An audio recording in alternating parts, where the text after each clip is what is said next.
In terms of cutting through, right, the conversation is just going to get more and more and more commonplace. So the advice that you would have to stations that want to get in to sports betting coverage, what would you say to that?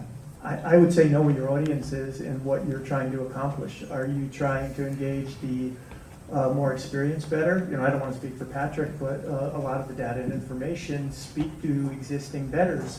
We're looking at taking a younger demo of casual fans and introducing them through engaging social elements. So knowing your audience and what your pursuit is, trying to be all things to all people is really challenging, and it's probably not going to get you the results you're looking for.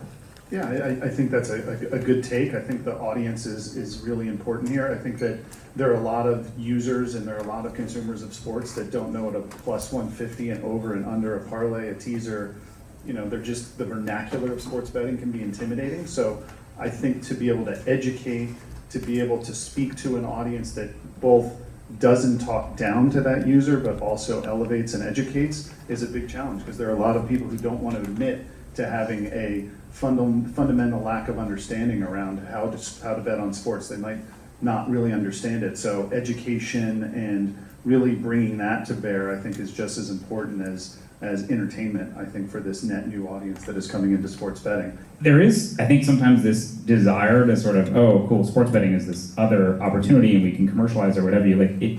And there is this, maybe trepidatious of stepping into it because it might not be relevant to everybody. That can be true, and you can still cover it in an interesting way. So super easy example, LeBron and Zion played. One of the most interesting prop bets of the night was who's going to score more points, because that was the sports narrative.